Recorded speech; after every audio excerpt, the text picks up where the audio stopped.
Hello my dear students, welcome back to Industrial Relation Session 18.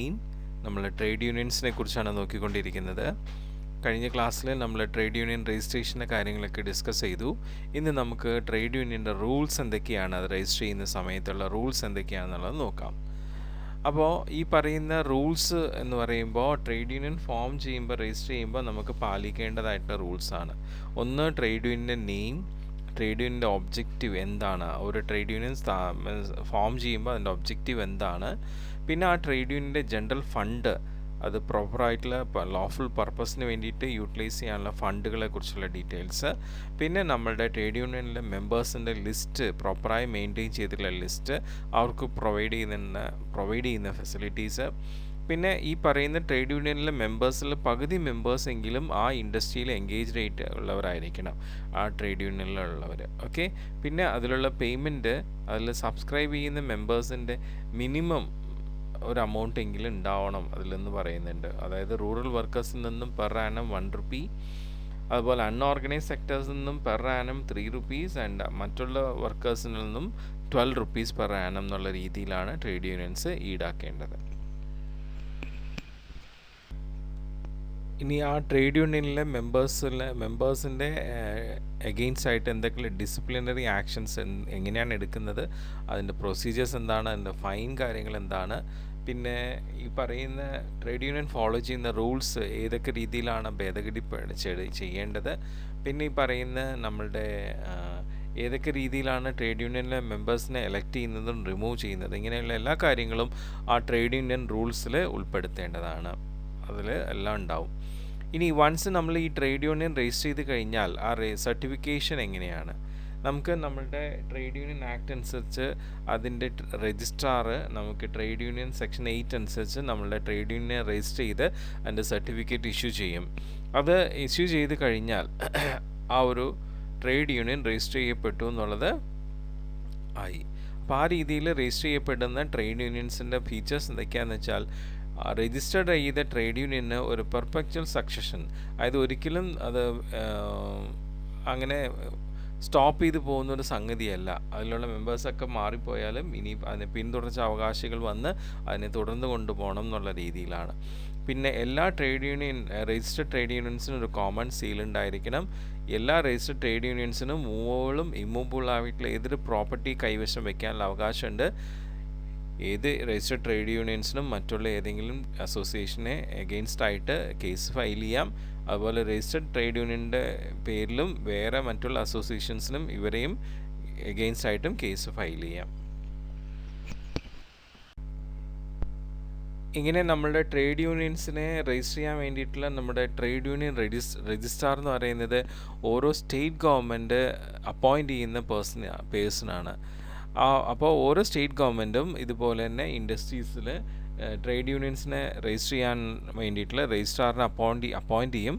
അതുകൂടാതെ additional ആയിട്ടുള്ള ഒരു രജിസ്ട്രാറിനെയും appoint ചെയ്യുന്നുണ്ടാവും. ഓക്കെ, സോ ഇങ്ങനെയുള്ള രജിസ്ട്രാറിൻ്റെയും അസിസ്റ്റൻറ്റ് രജിസ്ട്രാറിൻ്റെയും റൈറ്റ്സ് ആൻഡ് ഡ്യൂട്ടീസ് എങ്ങനെയാണെന്ന് വെച്ച് കഴിഞ്ഞാൽ, അതിന് പ്രത്യേകമായിട്ട് സെക്ഷൻ 7(5) ഒക്കെ നമ്മുടെ ട്രേഡ് യൂണിയൻ ആക്ടിൽ പറയുന്നുണ്ട്. അതനുസരിച്ചിട്ടാണ് അവർ ആക്ട് ചെയ്യേണ്ടത്. സെക്ഷൻ 7(5)(8) ഒക്കെ അതനുസരിച്ചിട്ടാണ് പറഞ്ഞിട്ടുള്ളത്. സോ ഒരു രജിസ്ട്രാറിന് ഒരു ട്രേഡ് യൂണിയൻ രജിസ്റ്റർ ചെയ്യാനുള്ള ആപ്ലിക്കേഷൻസ് കിട്ടിക്കഴിഞ്ഞാൽ അതിനെ പെർഫെക്റ്റായിട്ട് വെരിഫൈ ചെയ്ത് അത് നമുക്ക് അതിൻ്റെ എല്ലാ ക്വാളിഫിക്കേഷൻസും അച്ചീവ് ചെയ്തിട്ടുണ്ടെങ്കിൽ അതിനെ ഒരു രജിസ്റ്റർഡ് ട്രേഡ് യൂണിയനായിട്ട് അംഗീകരിക്കാം. അങ്ങനെ അംഗീകരിച്ചിട്ടുള്ള ട്രേഡ് യൂണിയൻസിനെ രജിസ്ട്രാർ എന്ത് ചെയ്യുന്നു, നമ്മുടെ രജിസ്റ്ററിൽ എൻ്റർ ചെയ്ത ശേഷമാണ് അവർക്ക് ഈ പറയുന്ന ട്രേഡ് യൂണിയനിലെ രജിസ്റ്റേർഡ് സർട്ടിഫിക്കറ്റ് ഇഷ്യൂ ചെയ്യുന്നത്.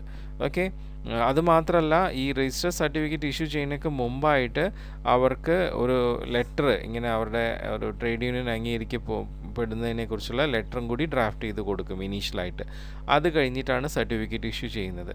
ഇൻ കേസ് ഇപ്പം ഏതെങ്കിലും ട്രേഡ് യൂണിയൻ്റെ ഒരു അപേക്ഷ രജിസ്ട്രേഷന് വേണ്ടി തന്നത് രജിസ്ട്രാറിന് അത്രയും സാറ്റിസ്ഫാക്ഷൻ ആയിട്ട് തോന്നാതെ അത് രജിസ്റ്റർ ചെയ്യാൻ പറ്റില്ല എന്ന് വന്നു കഴിഞ്ഞാൽ അതിൻ്റെ കാരണം കാണിച്ചുള്ള റിഫ്യൂസൽ ലെറ്റർ ആ ട്രേഡ് യൂണിയന് ഈ പറയുന്ന രജിസ്ട്രാർ അയച്ചു കൊടുക്കുന്നുണ്ടാവും. അത് നമ്മുടെ രജിസ്ട്രാറിൻ്റെ റൈറ്റ്സ് ആൻഡ് ഡ്യൂട്ടീസ് ആണ്. ഇനി നമ്മളുടെ ഈ രജിസ്റ്റേർഡ് ട്രേഡ് യൂണിയൻ്റെ ലീഗൽ സ്റ്റാറ്റസ് എന്താണ്? നമ്മൾ നേരത്തെ പറഞ്ഞ ചില പോയിന്റ്സ് തന്നെയാണ് അതിൽ വരുന്നത്. ശരിക്കും ഒരു രജിസ്റ്റേർഡ് ട്രേഡ് യൂണിയൻ എന്ന് പറയുന്നത് ഒരു പെർപെച്വൽ സക്സഷൻ ഉള്ളതാണ്. ദാറ്റ് മീൻസ് ഒരു തുറന്ന് കൊണ്ടുപോകാൻ പറ്റുന്നതാണ്. അതിനൊരു കോമൺ സീൽ ഉണ്ടാവും. പിന്നെ അവർക്ക് എന്തെങ്കിലും മൂവബിളും ഇമ്മൂവബിൾ ആയിട്ടുള്ള പ്രോപ്പർട്ടീസ് ഹോൾഡ് ചെയ്യാനും സെല് ചെയ്യാനും ട്രാൻസ്ഫർ ചെയ്യാനുള്ള അവകാശമുണ്ട്. പിന്നെ അവർക്ക് വേറെ അസോസിയേഷനെ എഗെയിൻസ്റ്റ് ആയിട്ടോ ഇല്ലെങ്കിൽ ഇവർക്ക് എഗെയിൻസ്റ്റ് ആയിട്ട് മറ്റുള്ള അസോസിയേഷൻസിനോ എന്ത് ചെയ്യാം, കേസുകൾ ഫയൽ ചെയ്യാം. പിന്നെ ഒരിക്കലും ഒരു സിവിൽ സ്യൂട്ടോ അല്ലെങ്കിൽ ഒരു ലീഗൽ പ്രൊസീഡിങ്സോ ഏതെങ്കിലും ഒരു trade union registered trade union ഒരു ട്രേഡ് ഡിസ്പ്യൂട്ടിൽ ഏർപ്പെട്ടു എന്നുള്ള പേരിൽ കൊടുക്കാനായിട്ട് പറ്റില്ല. പിന്നെ അതുപോലെ തന്നെ ഏതെങ്കിലും ഈ പറയുന്ന രജിസ്റ്റർഡ് ട്രേഡ് യൂണിയനിലെ മെമ്പേഴ്സ് അവരുടെ ട്രേഡ് യൂണിയനിൽ ഒബ്ജക്റ്റ് അല്ലാത്ത അവരുടെ ഒബ്ജക്ട്സിലല്ലാത്ത ഒരു കാര്യത്തിനെ ബേസ് ചെയ്തൊരു എഗ്രിമെൻറ്റ് ഫോം ചെയ്ത് കഴിഞ്ഞാൽ അതിനെ ഒരു വോയിഡബിൾ ആയിട്ടുള്ള രീതിയിലേക്ക് അത് എടുക്കാൻ പറ്റില്ല. അതിനെ ശരിക്കും വാലിഡ് ആയിട്ടുള്ള എഗ്രിമെൻ്റ് ആയിട്ട് തന്നെ കൺസിഡർ ചെയ്യാൻ പറ്റുള്ളൂ. ഓക്കെ, അപ്പോൾ ഇതൊക്കെയാണ് ഈ രജിസ്റ്റർഡ് ട്രേഡ് യൂണിയൻസിൻ്റെ ലീഗൽ സ്റ്റാറ്റസ്.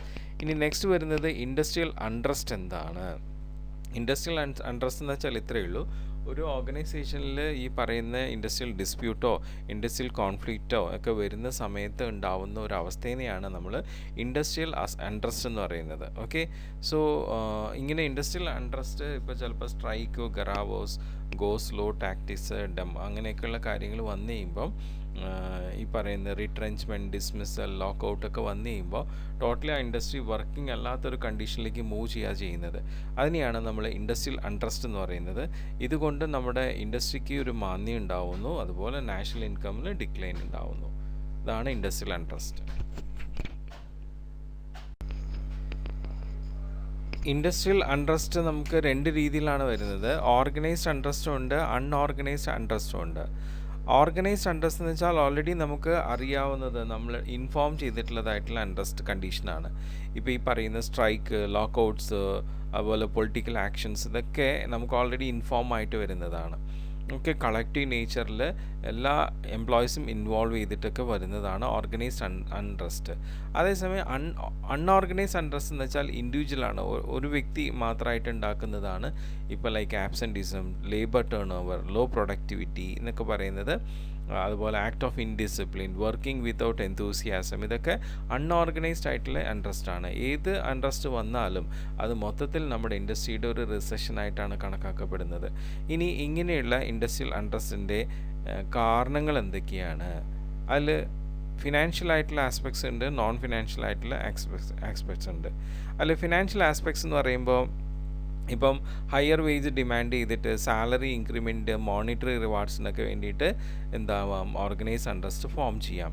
പിന്നെ ഈ പറയുന്ന ബോണസ് ഡിമാൻഡ് ചെയ്യുക, അതുപോലെ തന്നെ ഇൻസെൻറ്റീവ്സ് ഡിമാൻഡ് ചെയ്യുക, ഫ്രിഞ്ച് ബെനിഫിറ്റ്സ് ഡിമാൻഡ് ചെയ്യുക, അതുപോലെ തന്നെ ഈ പറയുന്ന എംപ്ലോയീസ് മറ്റുള്ള ഇൻഡസ്ട്രിയിൽ അവരുടെ അതേ ഇൻഡസ്ട്രിയിലുള്ള മറ്റുള്ള കമ്പനീസിൻ്റെ ഇത് കമ്പയർ ചെയ്തിട്ട് അലവൻസിൽ ഹൈക്ക് ചോദിക്കുക, ഫെസ്റ്റിവൽ അലവൻസിൽ, പിന്നെ അവരുടെ HR അലവൻസ്, ഇതാണ് അവരെന്താണ് അവരുടെ ഓർഗനൈസേഷന് കിട്ടുന്നത്, മറ്റുള്ളവർ എന്താണ് കിട്ടുന്നത്, അപ്പോൾ അതിലുള്ള കമ്പാരിസണിലുള്ള പോരായ്മ അതൊക്കെ ഉന്നയിച്ചുകൊണ്ട് അവർ സമരങ്ങളിൽ ഏർപ്പെടാം. ഇതാണ് ഫിനാൻഷ്യൽ ആസ്പെക്ട്സ് വരുന്നത്.